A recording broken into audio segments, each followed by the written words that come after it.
Hello students, how are you? कैसे हैं? अच्छे हैं, फिट हैं, हेल्दी हैं, अच्छे से पढ़ाई कर रहे हैं? बीट मैथ्स विद जय सिंह देख रहे हैं, है ना? देख रहे हैं ना भाई? अगर अभी तक आपने सारी वीडियोस देखी होगी तो आपने क्वाड्रेटिक इक्वेशंस में लगभग सब कुछ सीख लिया है ना? एक्सरसाइज 4.1, 4.2, 4.3 डिस्कस कर चुके हैं। क्वाड्रेटिक इक्वेशंस के बारे में डिस्कस कर चुके हैं। रूट्स कैसे निकलेंगे डिस्कस कर चुके हैं। दो तरीके हैं रूट्स निकालने को। पहला तरीका है by the method of factorisation. दूसरा मेथड जो हमने सीखा था by completing the square methods. पर मैंने आपको बताया हुआ है कि इस साल कंप्लीटिंग द स्क्वायर से क्वेश्चन नहीं बनेंगे। उसके अलावा आपने क्वाड्रेटिक फार्मूला से सीख लिया जो हम कंप्लीटिंग द स्क्वायर मेथड से ही डिराइव करते हैं। अब इतना सब सीखने के बाद वर्ड प्रॉब्लम प्रैक्टिस कर लिया। अभी अलग अलग बुक से और प्रैक्टिस करेंगे क्वेश्चंस ताकि आपको और ज्यादा क्लियर हो टॉपिक्स। ठीक है, अभी इतना सीखने के बाद हम नेचर ऑफ रूट्स पे आए हैं। अब अगर आपने क्वाड्रेटिक फार्मूला डिराइव किया है सही से, इसका मतलब आपने कंप्लीटिंग द स्क्वायर मेथड को अच्छे से समझ लिया है। और उसमें एक एरर था जो मैं बार बार डिस्कस कर रहा था कि अगर एक बार ये प्रॉब्लम आ गई तो रूट्स का निकलना मुश्किल हो जाएगा। अब टॉपिक हमारा यहाँ पे है नेचर ऑफ रूट्स। इसका मतलब जो रूट्स निकलते हैं उनका नेचर कैसा है, उनका व्यवहार कैसा है, कैसे है रूट्स। सबसे पहले तो मैं लिख दूं जो रूट्स निकले थे क्वाड्रेटिक फॉर्मूला के यूज से, तो वो ये था फॉर अ क्वाड्रेटिक इक्वेशन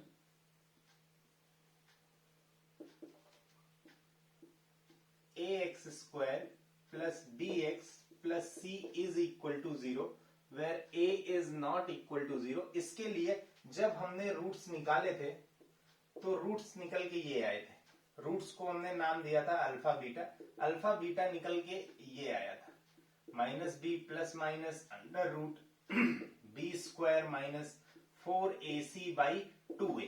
मैंने ये बताया हुआ है। यहाँ पे रूट्स अल्फा बीटा दोनों मैंने इसलिए लिख दिया है क्योंकि अल्फा माइनस बी प्लस वाली वैल्यू कंसिडर कर लेंगे और बीटा के लिए ये प्लस हटा के माइनस वाली वैल्यू कंसिडर कर लेंगे, है ना? इतना बताया हुआ है। अब ये रूट्स का नेचर हमें डिस्कस करना है कि रूट्स कैसे होंगे। ऐसा हमने क्वेश्चन सॉल्व करते टाइम एक बार एक केस पाया था जो रूट्स के बारे में कुछ यूनिक चीज बता रहा था। अब उसी को हमें डिटेल में यहाँ पे डिस्कस करना है और इस पे अलग क्वेश्चंस बनेंगे।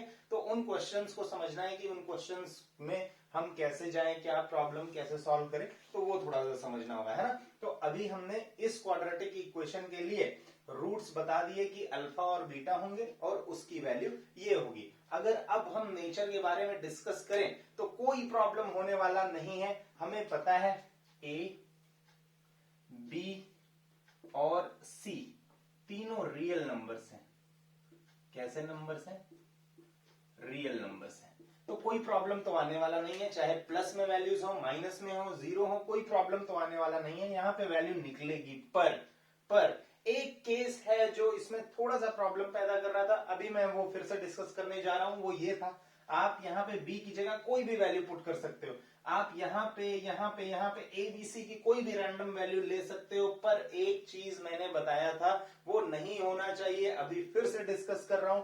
मैंने आपको बताया था कि अगर रूट के अंदर माइनस साइन आ गया, -2 आ गया, -4 आ गया, -10 आ गया, -16 आ गया, तो हमें रूट 16 सॉल्व करना आता है। हम फैक्टराइजेशन से कर लेंगे, है ना? यहाँ पे 2 इंटू 2 4 हो जाएगा। पर ये माइनस कहां निकल रहा है? ये माइनस नहीं निकलेगा। ये चाहे तो इसको ऐसे भी कर सकते हैं,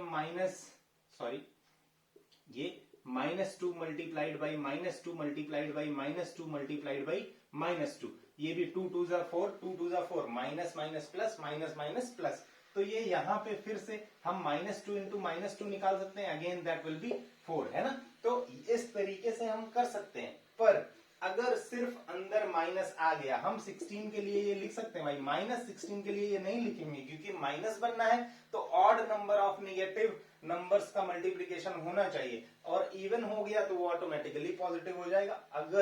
अगर रूट के अंदर माइनस साइन आ गया, वो सॉल्व होने वाला नहीं है। इसका मतलब यहां तो सारी वैल्यूज चल रही हैं, यहां तो सारी वैल्यूज चल रही हैं, पर इसमें इसके अंदर अगर माइनस साइन आ गया तो सारा का सारा खेल अलग हो जाएगा। अब ध्यान देना है नेचर ऑफ रूट्स कैसे होंगे, उस पे क्या फर्क पड़ेगा, है ना।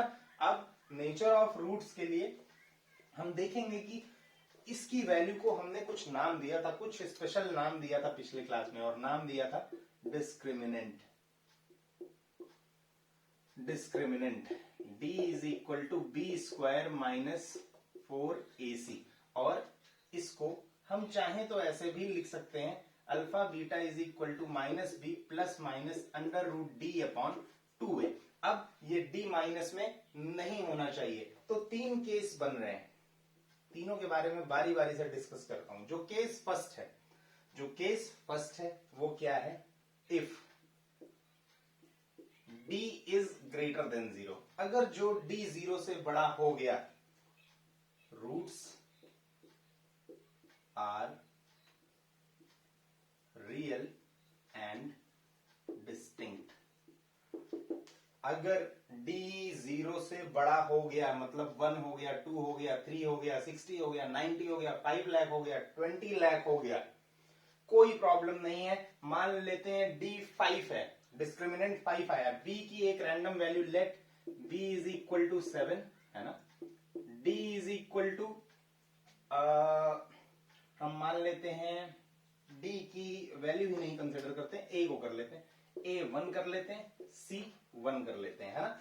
अब अगर d निकालें तो d is equal to b square minus 4ac, b square मतलब 7 square minus 4 into a1 c1, है ना। ये 49 माइनस 4 कितना आ गया, 45। आप ध्यान से समझना, अगर यहां पे पुट करेंगे, इन वैल्यूज को यहां पुट करें तो माइनस बी मतलब minus 7 plus minus root d का मतलब 45 अपॉन 2a, 2 इंटू ए का मतलब 1, अल्फा बीटा की ये वैल्यूज आ रही हैं, दोनों रूट ये आ रहे हैं। तो यहां पे आप देखना, alpha is equal to minus 7 plus under root 45 by 2 हो रहा है, और बीटा जो दूसरी वैल्यू है वो क्या हो रही है, माइनस 7 प्लस नहीं माइनस। तो आप देखो रूट्स निकल तो रहे हैं, क्योंकि पॉजिटिव वैल्यू अगर रूट के अंदर रहेगी तो वो सॉल्व हो जाएगी, है ना। अंडर रूट के अंदर अगर पॉजिटिव वैल्यू रहेगी, उसकी कोई ना कोई वैल्यू जरूर आनी है हमारे पास, तमाम तरीके हैं निकाल लेंगे। अब यहां पे हम देख रहे हैं कि इस केस में रूट ये आ रहा है और बीटा दूसरा रूट ये आ रहा है, तो हमें क्या मिले हैं, रूट्स आर रियल, रूट्स निकल तो रहे हैं, रियल है और डिस्टिंक्ट हैं, अलग अलग हैं। तो इस केस में क्या हम ये लिख सकते हैं, ध्यान से समझना आप, इस केस में क्या हम ये लिख सकते हैं, roots are real and distinct, और रूट्स हैं क्या, यही है ना भाई, minus b plus root d upon 2a and minus b minus root d upon 2a। एक वैल्यू प्लस में आई, एक वैल्यू माइनस में आई, है ना। ध्यान से समझना आप, सेकेंड केस डिस्कस कर रहे हैं, if d is equal to 0, अगर डिस्क्रिमिनेंट 0 ही हो जा रहा है, आप ध्यान से समझना, अगर ये 0 हो जाता है तो रूट्स निकलेंगे, अभी दिखा देता हूं निकाल के, roots are equal and real roots and equal roots, है ना। रूट्स रियल तो होंगे, निकलेंगे और इक्वल होंगे। कैसे इक्वल होंगे, d यहां पे 0 अगर हम पुट कर देते हैं, अगर ये वैल्यू 0 पुट कर देते हैं, आप ध्यान से समझना, alpha beta is equal to minus b plus minus under root 0 by 2a। अब आप ध्यान से समझना, माइनस बी प्लस माइनस 0 का रूट तो 0 आया बाई 2a। अब प्लस माइनस 0 का मतलब चाहे 0 प्लस करें किसी में तो भी कोई फर्क नहीं पड़ता, 0 माइनस करें तो भी कोई फर्क नहीं पड़ता। इसका मतलब अल्फा और बीटा की वैल्यू क्या आ गई, माइनस बी बाई 2a। इसका मतलब अल्फा भी माइनस बी बाई 2a है और बीटा भी माइनस बी बाई 2a है। तो अगर डिस्क्रिमिनेंट की वैल्यू 0 हो गई तो अल्फा और बीटा दोनों ही इक्वल आ जाएंगे, roots are real and equal. और मैं रूट्स लिख देता हूं यहां पे, रूट्स या सॉल्यूशन बोले उसको, रूट्स क्या होंगे, माइनस बी अपॉन 2a, ठीक है। दूसरा भी यही होगा, माइनस बी अपॉन 2a। तीसरा case, case 3, if d is smaller than 0, भाई सारा केस ही बिगड़ गया। अगर d स्मॉलर है 0 से नो रियल रूट्स। आपको यहाँ सोचने वाली बात ही नहीं है, यहाँ से क्वेश्चन बनेंगे नहीं। डी अगर 0 से छोटा हुआ, रूट्स पॉसिबल नहीं है, हमारे रूट्स निकल नहीं पाएंगे। क्यों नहीं निकल पाएंगे? क्योंकि अल्फा बीटा के लिए हमारे पास वैल्यू है -b plus minus root d, और ये अगर निगेटिव हुआ, अगर डिस्क्रिमिनेंट 0 से छोटा होगा, मतलब -1 -2 -3 -5 लाख -20 लाख -7 लाख, जो भी डी की वैल्यू अगर निगेटिव हुई, मैं क्या बोल रहा हूं, ये रूट को सॉल्व करना भाई बहुत प्रॉब्लम हो जाएगा। -4 ये रूट में है, चलो मैं इसको -2 लिख सकता हूं, इसकी पेयरिंग करके भाई इसको तो बाहर निकाल सकता हूं, पर ये रूट के अंदर जो माइनस है वो कैसे जाएगा? वो -1 बन जाएगा, वो तो जा नहीं सकता, क्योंकि आप इसको ये तो लिख सकते हो ना। अब -1 में फिर आप पेयर बनाना चाहोगे तो 1 फिर बाहर लोगे, वो माइनस बाहर जाने वाला नहीं है। और जब ये माइनस बाहर रूट से नहीं जा रहा है तो ये सॉल्व करने की कंडीशन बन ही नहीं रही है। ये जो रूट्स हैं ये निकल ही नहीं पा रहे हैं, और जब रूट्स निकल नहीं पाएंगे तो केस क्या बनेगा? No real roots. तो I hope you have understood nature of roots. और हमने क्वाड्रेटिक फॉर्मूला जब निकाला था तभी हम समझ गए थे कि नेचर ऑफ रूट्स पूरे के पूरे इसकी डिपेंडेंसी हमेशा डिस्क्रिमिनेंट पे होगी। अगर डिस्क्रिमिनेंट 0 के बड़ा हो गया, 0 से बड़ा हो गया, तो roots are real and distinct. Real roots निकलेंगे, अलग अलग निकलेंगे, और रूट्स क्या क्या होंगे? ये होंगे। अगर d की वैल्यू 0 हो गई भाई, ये तो फिर गायब ही हो जाएगा। ये क्या बचा? -b/2a, तो दोनों रूट्स ये आ गए। तीसरे केस में अगर ये 0 से छोटा हो गया, इसको सॉल्व करना आपके लिए अभी असंभव जैसा ही हो जाएगा, आप इसको सॉल्व नहीं कर सकते, इसलिए मैंने लिख दिया है नो रियल रूट्स एग्जिस्ट। अब इस पे क्वेश्चंस बनेंगे, ज्यादातर क्वेश्चंस जो इस पे बनेंगे वो इस केस पे बनेंगे। क्यों बनेंगे?